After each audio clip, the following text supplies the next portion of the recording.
till I can't no more. I got the horses in the back, horse stock is attached. Hello welcome to IMS। हम पढ़ रहे थे design concrete structure पढ़ रहे थे, हम DCS पढ़ रहे थे जो वो BTech का 5th सेम का सब्जेक्ट है। इसमें हमने पिछले वीडियो में किया था डिज़ाइन सिंगली रेनफोर्स बीम का, हमने मोमेंट ऑफ इनर्शिया निकाला था। आज हम निकालेंगे सिंगली रेनफोर्स बीम का, हम यहाँ पे डिज़ाइन निकालेंगे। भाई अब जब हमारे पास यहाँ पे लेंथ या तो हमारे पास ब्रेथ नहीं दी हुई होगी क्रॉस सेक्शन की उसकी, ना उसकी डेप्थ दी हुई होगी, ना हमारे उसके अंदर एरिया ऑफ स्टील अगर नहीं दे रखा होगा, तो हम उस क्वेश्चन को कैसे करते हैं वो हम यहाँ पे देखते हैं कैसे करना है। ठीक है, उसके कुछ स्टेप्स कुछ ऐसे हैं। हमारे पास जो गिवन डाटा, हमारे पास जो डाटा गिवन होगा वो होगा हमारे पास एक तो जो जिस स्पान की मतलब लंबाई, जो लेंथ होगी हमारी बीम की, वो लेंथ हमें दे रखी होगी और उस लेंथ के ऊपर कितना लोड लग रहा है वो हमें दे रखा होगा, है ना। और फिर वॉल थिकनेस या तो दे रखी होगी या फिर हमें अज्यूम करनी है, या फिर ये एक सेक्शन ये आपको है ना, चाहो तो ये आप ये हटा भी सकते हो कि भाई ये इतना इंपॉर्टेंट नहीं है।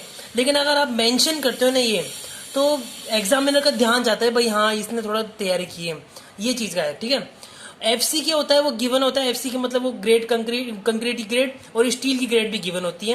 हमें AST यहाँ पे फाइंड करना है या फिर डिजाइन करना है। यहाँ पे AST और डिजाइन भी करना है, फाइंड करना है। और यहाँ पे हमें ब्रेथ भी निकालनी है और हमें यहाँ पे डेप्थ भी निकालनी है क्रॉस सेक्शन की।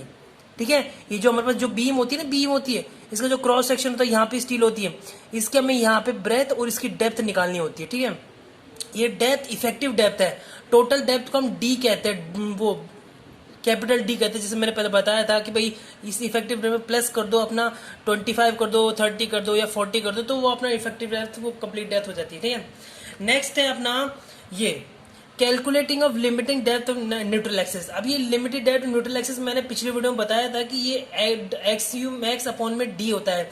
ये अपना होता है IS कोड 456/2000 में पेज नंबर 70 अपने को गिवन होता है।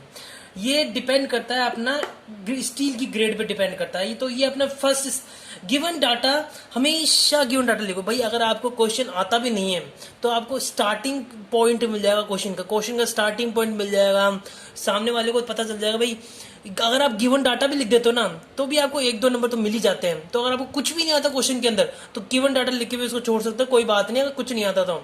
और यहाँ पे बात कंक्रीट की हो रही है, ये गिवन डाटा हर एक सब्जेक्ट में काम आता है। मतलब यहाँ पे आप अगर ये गिवन डाटा को आप जियो टेक्निकल इंजीनियरिंग में भी काम ले सकते हो, इसको आप ट्रांसपोर्टेशन इंजीनियरिंग में भी काम ले सकते हो, आप इसको डिजाइन स्टील स्ट्रक्चर उसमें भी काम ले, जैसे हमने पहले पढ़ा डिजाइन स्टील स्ट्रक्चर में भी काम आ सकता है, ये मैथ में काम आ सकता है, ये सोम में काम आ सकता है, टोस में, ये हर सब्जेक्ट में गिवन डाटा आप देते हो तो आपको कुछ ना कुछ में मिलते हैं। तो ये कभी याद रखना, मुझे कभी नहीं भूलना कि गिवन डाटा हमेशा लिखना जरूरी होता है, जरूरी भी होता है और ये फायदेमंद ही होता है भाई। अगर क्वेश्चन के अंदर चीज दी अपने लिख ली तो फिर क्या बात दिक्कत है। ठीक है, अब फिर आता है कैलकुलेटर को limited depth of neutral axis, हमें लिमिटेड डेप्थ न्यूट्रल एक्सेस निकालनी है। ठीक है, तो हमारे पास होती है पेज नंबर पे 70 पेज नंबर पे दे IS कोड 456.2000 पे हमने को दे रखी है। ठीक है, इसका मैं बता दूं भाई IS कोड का एक चीज आता है कि 2000 क्यों लिखा आता है। 2000 होता है कि भाई किस ईयर में वो अपडेट हुआ है।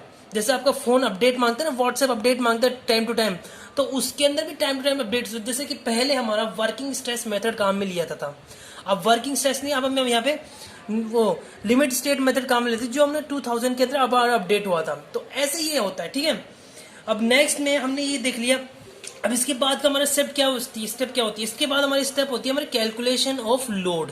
हमारे हमारे पास जो ये हमारे पास ये दे रखा है ना, हमारे पास ये बीम दे रखी, बीम की लेंथ दे रखी, इसका जो लोड है, बीम का जो सेल्फ वेट है ना, इसका जो पूरा कितना वेट आ रहा है इसके ऊपर, इसका सेल्फ वेट, इसके ऊपर लाइव लोड, इसका डेड लोड, जो भी है सब कुछ हमें पता करना है क्या क्या होता है कि भाई जो इसको अपने को रेजिस्ट करना है, जिसके बेस पे अपने को स्टील डिजाइन करनी है, उसकी डेप्थ डिजाइन करनी है। ठीक है, तो सबसे पहले अपन यहाँ पे देखते हैं लाइव लोड, देखते हैं जो W किलो न्यूटन मीटर। ठीक है, और याद रखना ये दो स्टेप्स होंगे यहाँ पे देंगे, एक तो कैलकुलेशन ऑफ लोड और कैलकुलेशन ऑफ मूवमेंट। ठीक है, यहाँ पे हमें को डेड लोड दे रखा है और लाइव लोड हमने को न्यूमेरिकल में दे रखा है।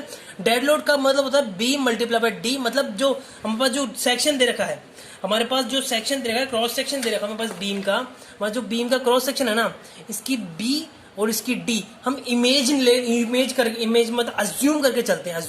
अज्यूम में हमेशा जो इसकी है ना, अज्यूम जब भी आपको अज्यूम करना ना ब्रेथ ऑफ डेप्थ, तो उसका अज्यूम होता है 0.3 तो उसकी ब्रेथ हो गई, 0.6 उसकी डेप्थ हो गई। ये आप अज्यूम कर लो आपको हर एक क्वेश्चन में अगर आपको अज्यूम करने के लिए, लेकिन डिजाइन अलग होता है। ठीक है, यहाँ पे हमें अज्यूम करना है पहले इसका डेड लोड निकालने के लिए, तो हम डेड लोड निकालेंगे भाई कॉमनली किस तरह की लेते हैं, इस हिसाब से अपन डेड लोड निकालेंगे। ठीक है, तो यूनिट वेट ऑफ कंक्रीट अपन ये पास 25 होता है, ये हमेशा एक ही होता है, ये 25 होता है। तो टोटल लोड क्या हुआ हमारे पास, जो लाइव लोड और डेड लोड हमारे मल्टीप्लाई हो गया।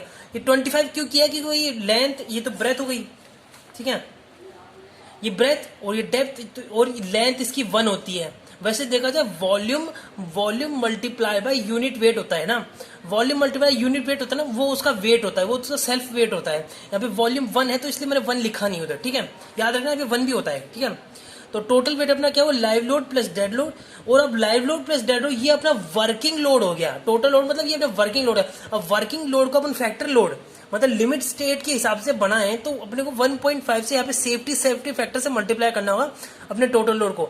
तो यहाँ पे अपना सेफ्टी फैक्टर वो अपना फैक्टर लोड में चेंज हो जाता है। ठीक है, अब इसके बाद कैलकुलेशन ऑफ मोमेंट। अब इस लोड के ऊपर जो लोड की वजह से जो इसके ऊपर मोमेंट लग रहा है वो अपने निकाला। मोमेंट सीधे पता है मोमेंट क्या होता है भाई, एक सिंपली सपोर्टेड बीम होती है, सिंपली सपोर्टेड बीम पे कोई यूडीएल लग रहा है, यूडीएल का अपना मोमेंट क्या होता है, WL²/8 ये होता है अपना। तो यहीं पे अपन ने क्या किया है, WL²/8 लिया है, वो अपना न्यूटन मीटर होता है या न्यूटन mm होता है या फिर किलो न्यूटन m मीटर होता है, बात एक ही होती है। ठीक है, जब 10⁻6 लग जाती है इधर और इधर 10⁻6 नहीं लगते। ठीक है, अब ये जो 2 स्टेप्स हैं, ये 2 स्टेप्स आप तभी लगाएं जब आपके पास न्यूमेरिकल के अंदर मूवमेंट नहीं दे रखा हो।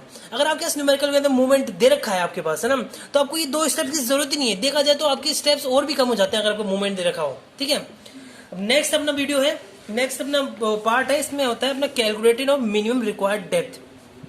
अब जो डेप्थ रिक्वायर्ड है अपन ने वो डेप्थ अज्यूम की थी, अपने को मिनिमम रिक्वायर्ड डेप्थ मतलब अपने को डेप्थ कितनी से कितनी चाहिए मिनिमम, वो अपन कैसे निकालेंगे। अपने पास यहाँ पे फॉर्मूला होता है MU limit is equal to 0.36 XU max upon D bracket में 1 माइनस का 0.4542।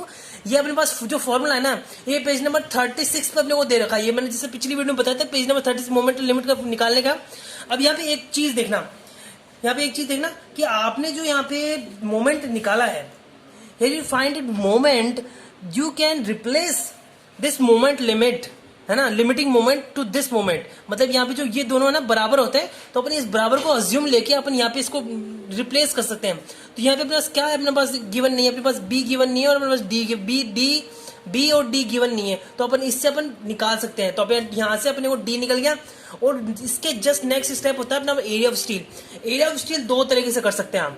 एक होता है डायरेक्ट एक फॉर्मूला है ना, ये फॉर्मूला भी आपके कोड से मिलता है, लेकिन इस फॉर्मूले को थोड़ा बनाना पड़ता है। मतलब ये फॉर्मूला मॉडिफाइड है, ये फॉर्मूला दिया हुआ नहीं, उसमें ये फॉर्मूला मॉडिफाइड है। जैसे आपके पास ये फॉर्मूला है ना, इसी फॉर्मूले को ये मॉडिफाइड कर दिया इसने। मतलब ये फॉर्मूला डायरेक्ट आपको उसके अंदर दे रखा है। IAS कोड में पेज नंबर 96 पे आपको ये फॉर्मूला MU का फॉर्मूला दे रखा है। इसमें आपने को बस यहाँ पे क्या है, थोड़ी कैलकुलेशन अलग हो जाती है, यहाँ पे कैलकुलेशन थोड़ी लंबी पड़ जाती है। ठीक है, और यहाँ पे कैलकुलेशन से गलतियां भी हो सकती है, क्योंकि ये लंबा है, थोड़ा प्रोसेस लंबा है, इसलिए कैलकुलेशन से गलतियां होती है, क्योंकि 2 रह गए यहाँ पे, है ना, और यहाँ पे AST 1 रह गया। तो अगर आप चाहते हो कि आप भाई एग्जाम के अंदर आप इस फॉर्मूले से कर सकते हो तो कोई दिक्कत नहीं है, इस फॉर्मूले से भी हो जाएगा। और अगर चाहो तो इस फॉर्मूले से भी कर सकते हो, कोई दिक्कत नहीं होगा, इस फॉर्मूले से भी क्वेश्चन हो जाएगा। ऐसा हमारे पास न्यूमेरिकल सॉल्व होता है। ये हमारे पास AST का एक फॉर्मूला, ये हमारे पास AST का दूसरा फॉर्मूला, कोई से फॉर्मूले से भी आपका AST निकल जाएगा। अब ये आपके थे डिजाइन स्टेप्स। ठीक है, this is our design steps. In next video we will do a numerical on the concrete singly reinforced beam. Okay, यहाँ पे सिंगली रेनफोर्स बीम पे अपन न्यूमेरिकल करेंगे। ठीक है, ये डिजाइन स्टेप्स मैंने 2 वीडियो में इसलिए बनाए ताकि आपको डिजाइन स्टेप्स थोड़े छोटे लगे। जब वीडियो लंबी होती है तो देखने में बोर हो जाता है, सीधी बात है, देखते देखते बोर ही हो जाएंगे। यहाँ पे वो 2 वीडियो इसलिए किए मैंने कि भाई यहाँ पे आपको स्टेप्स के अंदर थोड़ी वो पता चले भाई स्टेप्स कैसे डिजाइन हो। आप इसकी स्टेप्स की प्रैक्टिस करो, फिर आप न्यूमेरिकल प्रैक्टिस करना। मैं आपको नेक्स्ट वीडियो में आपको न्यूमेरिकल भी कराऊंगा। तो आपके जो इसके नोट्स हैं वो आपको इसके अंदर आपके डिस्क्रिप्शन बॉक्स में आपको इसके अंदर मिल जाएंगे। Thank you very much.